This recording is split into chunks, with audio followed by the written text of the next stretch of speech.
Hey there, science explorers. Ever shouted in an empty hallway and heard your own voice coming back? Or yelled, hello, near a mountain and got a reply that sounded suspiciously like your own echo? Well, congratulations, you just experienced reflection of sound. Yes, sound behaves just like light when it meets a hard surface, it bounces back. When sound waves hit a solid object, they don't just vanish, they reflect. And just like light, they follow two golden rules. The angle at which the sound hits, called the angle of incidence, is exactly equal to the angle at which it bounces back, the angle of reflection. And the best part? The sound wave, its reflection, and the imaginary line, the normal, all stay perfectly in the same plane like synchronized dancers. But here's a small catch. Unlike light, which can reflect off a mirror, sound needs a big, hard surface like a wall or a building. Soft or uneven materials, like curtains or cushions, absorb the sound instead of bouncing it back. So if you're ever hiding from your echo, try your sofa. Let's try something fun and simple. Take two long paper pipes, one for sending the sound, the other for receiving it, and arrange them in front of a wall. Now, put a ticking clock or a vibrating phone near one pipe and listen through the other. If you adjust the pipes just right, you'll suddenly hear the sound much louder. Why? Because the sound waves are reflecting perfectly off the wall, obeying the law of reflection, the angle in equals the angle out.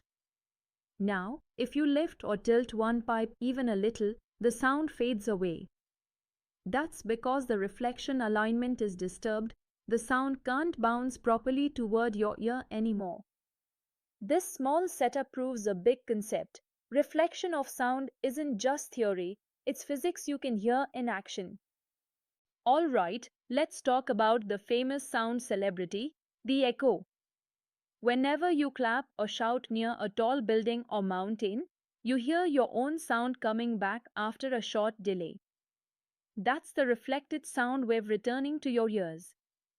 Now here's something fascinating. Your brain can't distinguish two sounds if they come less than 0.1 seconds apart. So for an echo to be heard as a separate sound, the reflected wave must take at least 0.1 seconds to reach you. Let's do a quick calculation. Sound travels at about 344 meters per second in air. In 0.1 seconds, it travels 30.4 meters, that's forward and back. So, the obstacle must be at least half that distance, around 17.2 meters away, to hear a distinct echo. That's why you don't get echoes in your living room, the walls are too close. But shout across a valley, and you might just start a duet with yourself. Now imagine this, you're in a big empty hall, clapping your hands. You hear the sound linger for a bit, not as a single clear echo, but as a continuous hum. That's called reverberation. Reverberation happens when sound reflects multiple times from walls, ceilings, and floors before fading away. The reflections mix with the original sound, making it last longer, sometimes too long. In music halls or auditoriums, too much reverberation makes the sound messy and unclear. To fix this, architects use sound-absorbing materials like fiber boards, curtains, carpets, or rough plaster to reduce excessive reflections. The goal is balance, just enough reverberation to make sound rich and full, but not enough to turn a concert into chaos. Physics helps keep our concerts crisp, not confusing. Let's crunch a quick example, but don't worry, we'll keep it simple. A person claps near a cliff and hears the echo after 2 seconds. The speed of sound in air is 346 meters per second. So, how far away is the cliff? Alright, let's use the basic equation. Distance equals speed multiplied by time. That's 346 multiplied by 2, which equals 692 meters. But remember, This distance is for the sound going to the cliff and coming back. So, to get the one-way distance, we divide by 2, 690 to divided by 2 equals 346 meters. So, the cliff is 346 meters away. Not bad. Sound covered nearly a third of a kilometer just to say hello and come back. Now, reflection of sound isn't just for mountain echoes, it's all around us in everyday life. Take a megaphone, for instance, that cone-shaped thing cheerleaders and police officers use.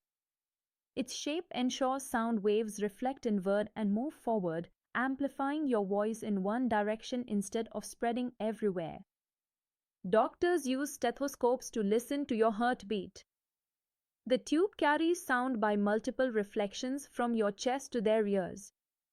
That's physics keeping your heartbeats clear. Ever noticed that the ceilings of concert halls or cinema halls are curved? That's on purpose. The curved surfaces reflect sound evenly across the hall so everyone hears the same quality of sound, whether they're in the front row or the back. Sometimes, even a curved soundboard is placed behind the stage so that performers' voices reflect uniformly toward the audience. So yes, every time you enjoy a concert, watch a movie, or even get a checkup, you're surrounded by sound reflections in action. So, to wrap this up, reflection of sound isn't just about hearing echoes in the hills. It's a powerful concept that makes modern sound systems, architecture, and even medical tools work beautifully. Sound waves follow the same reflection laws as light, angle in equals angle out. If the reflected sound reaches you after at least 0.1 seconds, you hear it as an echo. If reflections overlap continuously, that's reverberation. From megaphones to stethoscopes, from auditorium designs to thunder rumbling through clouds, reflection of sound is everywhere. So the next time you're in a big hall or shouting across a valley, remember, physics is literally bouncing back at you. I hope you enjoyed exploring the echoes and reflections of sound today. In our next session, we'll step into another fascinating concept, the range of hearing, and discover what sounds humans can and can't hear. Until then, keep listening carefully because physics has a lot to say.